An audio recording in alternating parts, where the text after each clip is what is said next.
नमस्कार साथियों, मैं अतुल कुमार दीक्षित और आप सभी का एक बार फिर से आपके अपने शैक्षणिक यूट्यूब चैनल पर बहुत बहुत स्वागत करता हूं। बेसिक शिक्षा परिषद द्वारा संचालित कक्षा 7 की हिंदी की पुस्तक मंजरी और उसका पाठ 10 सत साहस, उससे पहले के सभी पाठ पढ़ाए जा चुके हैं और आप चैनल की प्लेलिस्ट पर जाकर कक्षा 7 मंजरी सभी पाठ वहाँ पर जाकर आप सभी पाठ पढ़ सकते हैं। चलिए आज का पाठ शुरू करते हैं। सत साहस, आखिर साहस और फिर ये सत साहस ये क्या है? साहस क्या होता है? साहस को कुछ लोग कुछ भी समझते हैं, पर लेखक इस पाठ के माध्यम से क्या कहना चाहता आप जरूर सुने। आप एक विद्यार्थी नहीं हैं, आप कोई भी हो, लेकिन इस पाठ को जरूर सुने। बहुत कुछ सीखने जा रहे हैं इस पाठ से। संसार में कोई भी कार्य बिना साहस के नहीं होता है, किंतु प्रत्येक साहस को सच्चे साहस की संज्ञा नहीं दी जा सकती। साहस की विभिन्न श्रेणियां होती जिन्हें इस निबंध में समझाया गया। निबंध का मतलब क्या होता है? जहां पर विचारों का कोई बंधन ना हो। संसार के काम बड़े अथवा छोटे साहस के बिना नहीं होते। संसार के सभी महापुरुष साहसी थे। जी हाँ, बिना साहस के तो कुछ होता ही नहीं है। बिना किसी प्रकार का साहस दिखलाए किसी जाति या किसी देश का इतिहास ही नहीं बन सकता। अपने साहस के कारण ही अर्जुन, भीम, भीष्म, अभिमन्यु आदि हमारे हृदयों में जागरूक हैं। आल्प्स पर्वत के विशाल शिखरों को पार करने वाले हनीबल और नेपोलियन का नाम वीर वरों के नाम के साथ केवल उनके अतुलनीय साहस के कारण ही लिया जाता। ये साहस का ही प्रभाव था जिसने तैमूर, बाबर, शिवाजी, क्रोमवेल, रणजीत सिंह और संग्राम सिंह जैसे सामान्य व्यक्तियों को कुछ से कुछ कर दिया। लेकिन आप यहाँ ये मत समझिए। अब बात ये चलने वाली है कि साहस किस प्रकार का। शिवाजी भी साहसी थे, बाबर भी साहसी था, तैमूर भी साहसी था, लेकिन क्या इनके साहसों को सभी को सत साहस कह सकते? नहीं। यही जानेंगे इस पाठ में। सत साहसी के लिए केवल साहस प्रकट करना ही अभिष्ट नहीं है। सूरवंश के क्रूर कर्मा सतसाहसी के लिए केवल साहस प्रकट करना ही अभिष्ट नहीं है। सूरवंश के क्रूर कर्मा बादशाह मोहम्मद आदिल पर भरे दरबार में कितने ही सिरों और धड़ों को धरड़ी कर गिराकर एक मुसलमान युवक ने आक्रमण करने का असीम साहस प्रकट किया। कारण यह था कि बादशाह ने उसके पिता की जागीर जब्त कर ली थी। इसी से उक्त युवक ने इतने साहस का काम किया। युवक मारा गया। उसके साहस और उसकी निर्भीकता का कुछ ठिकाना नहीं, परंतु क्रोधांध होकर स्वार्थवश ऐसा साहस करने से युवक का यह कार्य किसी प्रकार प्रशंसनीय नहीं कहा जा सकता। जी हाँ, ये नहीं कि हम साहसी हैं और हम बिना कुछ सोचे विचारे कुछ भी कर दें। इस प्रकार का साहस चोर और डाकू भी कर गुजरते हैं। राजा महाराजा भी अपने कुत्सित इच्छाओं को पूर्ण करने के लिए कभी कभी इससे भी बढ़कर साहस के काम कर डालते हैं। जी हाँ, अपनी कुत्सित इच्छाओं को पूरा करने के लिए। अब जैसे कि रावण साहसी नहीं कह सकते। ऐसा साहस नीच श्रेणी का साहस है। मध्यम श्रेणी का साहस प्रायः सूरवीरों में पाया जाता है। वह उनके उच्च विचार और निर्भीकता को भली भांति प्रकट करता है। इस प्रकार के साहस वाले मनुष्यों में बेपरवाही और स्वार्थहीनता की कमी नहीं होती, परंतु उनमें ज्ञान की कमी अवश्य पाई जाती। अकबर बादशाह के पास दो राजपूत नौकरी के लिए आए। अकबर ने उनसे पूछा कि तुम क्या काम करते हो? वे बोले जहां अपना करके दिखलाएं या केवल कहकर। बादशाह ने कहा करके दिखलाने की आज्ञा दी। राजपूतों ने घोड़ों पर सवार होकर अपने अपने बर्छे संभाले और अकबर के सामने ही एक दूसरे पर वार करने लगे।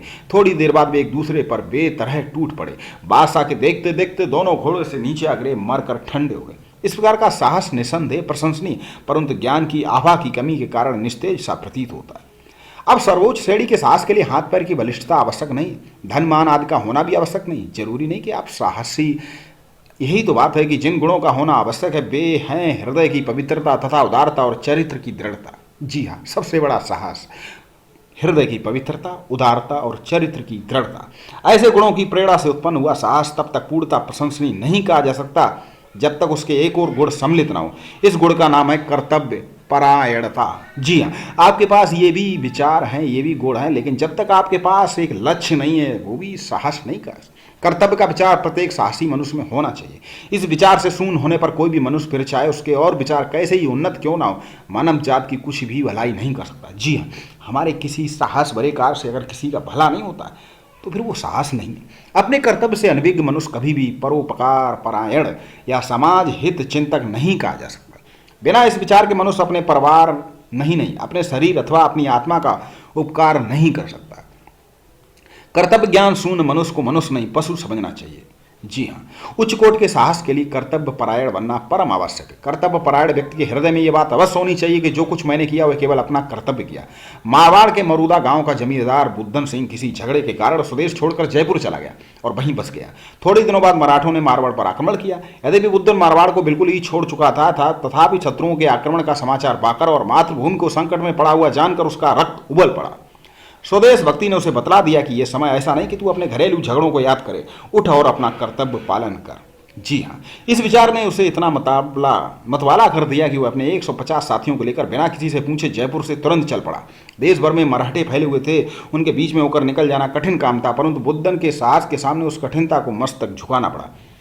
एक दिन अपने मुट्ठी भर साथियों को लिए हुए मराठों के बीच से वह निकल ही गया। इस तरह निकल जाने से उसके बहुत से साथी रणक्षेत्र रूपी अग्निकुंड में आहूत हो गए। जीवित बचे हुए में बुद्धन सिंह भी था। वह समय पर अपने देश और राजा की सेवा के लिए पहुंच गया। इस घटना को हुए बहुत दिन हो गए, परंतु आज तक वीर राजपूत अपने कर्तव्य परायण वीर बुद्धन की वीरता का सम्मान पूर्वक याद करते। राजपूत महिलाएं आज भी बुद्धन और उसके वीर साथियों की वीरता के गीत गाती हैं। मरूदा में आज भी एक स्तंभ उन वीरों की यादगार में खड़ा हुआ इतिहास वेत्ताओं के हृदय को उत्साहित करता है। इन गुणों के अतिरिक्त सत्साहसी के लिए स्वार्थ त्याग भी परम आवश्यक है। इस संसार में हजारों ऐसे काम हुए जिनको लोग बड़े उत्साह से करते हैं और सुनते हैं। उन कामों को भी बहुत अच्छा समझते हैं और उनके करने वालों को सराहते, परंतु उन कामों में थोड़े से ही ऐसे हैं जो स्वार्थ से खाली हों। समय पड़ने पर अपनी जान पर खेल जाने अथवा समान साहस प्रकट करने में सदा आत्मोत्सर्ग नहीं होता, क्योंकि बहुधा ऐसा काम करने वाले यश के लोभ से। जी हाँ, अगर हमारे किसी साहस में यश का भी लोभ है तो फिर वो सत साहस नहीं। तो अपने नाम को कलंकित होने से बचाने के इरादे अथवा लूट मार के द्वारा धनोपार्जन करने की इच्छा से ऐसे ही मदान्ध हो जाया करते कि वे अपने मतलब के लिए कठिन काम करने में संकोच नहीं करते। जी हाँ, लुटेरे डाकू वो भी तो साहस ही दिखाते हैं, लेकिन उनका साहस सत्साहस नहीं का।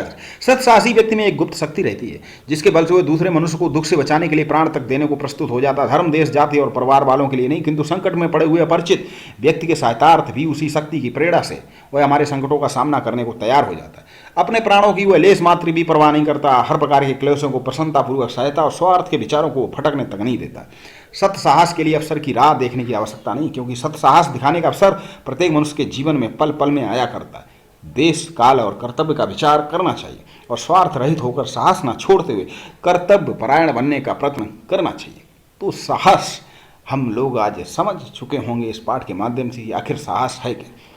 साहस सिर्फ वीरता ही साहस नहीं, जब तक उसमें कोई लक्ष्य नहीं और वो भी परमार्थ और हमारा कर्तव्य बोध ना उसमें, तो साहस नहीं कहा जा सकता। गणेश शंकर विद्यार्थी का जन्म 26 अक्टूबर 1890 ईस्वी के प्रयाग में हुआ। तो उनकी शिक्षा ग्वालियर में हुई। आर्थिक कठिनाइयों के कारण हाई स्कूल तक ही पढ़ सके, किंतु स्वतंत्र अध्ययन में लगे रहे। कुछ दिनों स्वतंत्र सरस्वती पत्र का, फिर अभ्युदय पत्र में कार्य करते रहे। बाद में प्रताप साप्ताहिक के संपादक हुए। अपनी अतुल देशभक्ति और आत्मोत्सर्ग के लिए सदैव याद किए जाते हैं। आप इसको लिख सकते हैं, पढ़ सकते हैं। 25 मार्च सन 1931 में उनका निधन हुआ। शब्दार्थ विशाल, बड़ा वीर व श्रेष्ठ, वीर अभिष्ट वांछित, चाहुआ धरणी पृथ्वी को सिद्ध, बुरा आभा चमक, सर्वोच्च सबसे ऊंचा निवेग, अनजान मुट्ठी भर थोड़े से, रण क्षेत्र युद्ध भूमि आत्मस्मरण सम को बलिदान करना सहायता के लिए। तो ये आप वीडियो को पहुंच कर इसको पढ़ सकते हैं। आप इसको बहुत कुछ दिया जाता है और सही बात तो है कि जो विद्यार्थी जो इसका अध्ययन करते हैं वही जीवन में कुछ आगे बढ़ते हैं। साहसी व्यक्तियों तथा बालकों की कहानी पर समाचार पत्रिकाओं में एकत्र कीजिए। यहाँ साहसी बच्चों को पुरस्कार भी दिया जाता है। हमारे देश में हर वर्ष 26 जनवरी को राष्ट्रीय वीरता पुरस्कार मिलता है। जय शंकर प्रसाद रामातर त्यागी तैसो करें। तो आप इनके जो पाठ हैं वो लिख सकते हैं। रस खान, रमेश उपाध्याय, नागार्जुन, भारतेंदु हरिश्चंद्र, विचार और ठीक है। तो आप इन प्रश्नों को करें। निबंध से प्रश्न, लेखक ने साहस की कितनी श्रेणियाँ बताई। तो आप पाठ को दोबारा सुनकर, इन वीडियो को पॉज कर, इन प्रश्नों को लिख कर आप उनके उत्तर ढूंढ सकते हैं। तो इस तरह आप चैनल से जुड़े, चैनल को सब्सक्राइब करें। यहाँ पढ़ पाएंगे आप अपने सभी पाठ और कविताएं। भाषा की बात, बलिष्ठता शब्द बलिष्ठता प्रत्यय से बना है। ये बलिष्ठ था शब्द बलिष्ठ था प्रत्यय से बना है। बलिष्ठ शब्द विशेषण और बलिष्ठ शब्द भाववाचक संज्ञा है। मुहावरों के अर्थ, वाक्य प्रयोग, रक्त उबल पड़ना, मस्तक झुकाना, जान पर खेल जाना, फटकने देना, अवसर की राह देखना। इसके आपको प्रश्न और उत्तर वीडियो की डिस्क्रिप्शन बॉक्स की लिंक दिया जाएगा। आप उससे वहाँ प्रश्न उत्तर भी कर पाएंगे। और किसी प्रकार की कोई समस्या हो पढ़ने लिखने से संबंधित तो आप कमेंट जरूर करें। हमारी कोशिश रहेगी कि आप तक आपकी अध्ययन सामग्री पहुंचा सकूं। एडमंड हिलरी तथा शेरपा तैन सिंह एवरेस्ट चोटी पर चढ़ने वाले प्रथम व्यक्ति थे। और अगला पाठ रहेगा कलम आज उनकी जय बोल, पाठ 11। तो मिलते हैं अगले पाठ के साथ। तब तक के लिए आप सभी को बहुत बहुत नमस्कार।